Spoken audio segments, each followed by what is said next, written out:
kay Benji mga kachika, we're living in a showbiz world, but I know Kobe. Whenever he's in a relationship, he's serious about...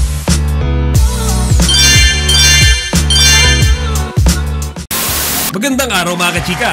Again po ulit ang inyong Chika Patrol! Bago tayo magsimula mga kachika, inaanyayahan ko muna kayong mag-subscribe dito sa ating munting channel para palagi kayong updated sa mga latest at nagte-trending na mga showbiz balita. Marami ang natutuwa, partikular na ang mga fans dito nga sa latest na statement ni Benji Paras para sa kanyang anak na si Kobe tungkol sa napapabalitang relasyon nito kay Kailyn Alcantara. Hindi naman nalingid sa kaalaman nating lahat na meron ang namamagitan kina Kobe at Kailyn. Dahil nga yan mga kachika sa mga videos at larawan na kumakalat kamakailan lamang kung saan makikita natin silang dalawa na sweet sa isa't isa. Isa nga dyan mga kachika yung namataan sila sa isang parking lot sa Taguig habang naglalakad ng magka-holding hands.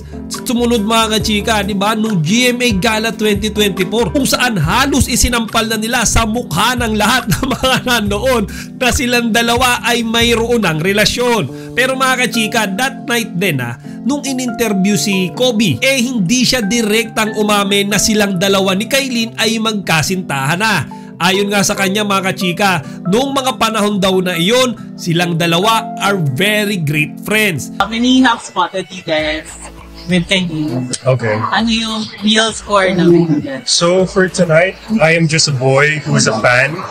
And I think this is her first time walking alone. So, she deserves every spotlight. And I know tonight she's gonna look amazing. I haven't seen her yet, but I know she's gonna look amazing tonight. So mga kachika, taliwas naman kasi yan sa mga ipinapakita nila sa atin, di ba? Duda kasi ako mga kachika na merong magkaibigan lang pero magka-holding hands at sobrang sweet kapag magkasama.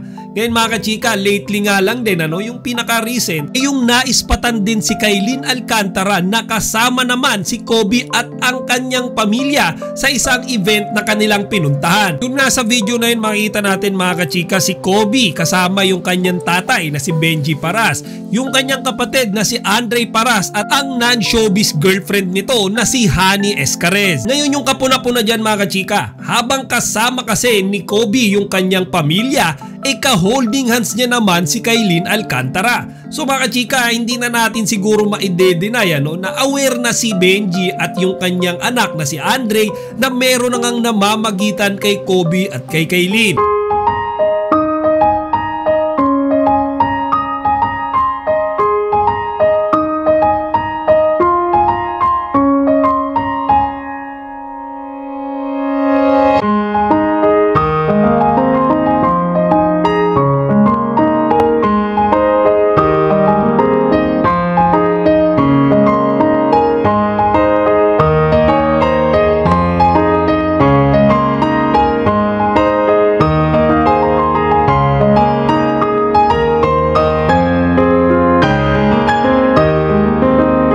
Pero feeling ko mga kachika, talagang seryoso itong si Kobe sa dalaga kasi nagawa niya na kaagad ipakilala ito sa kanyang ama. Ngayon dahil siguro sa pangyayaring ito mga kachika, hindi na napigilan ni Benji Paras na magbigay ng kanyang official statement dito nga sa relasyon ni Kobe at ni Kailyn Alcantara.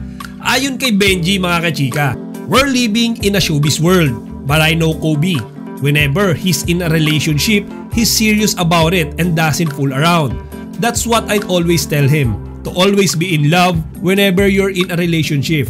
If it doesn't work out, then you'll be broken-hearted, but it will heal and make you stronger. Boto ako whoever he's with. That's his life, not mine.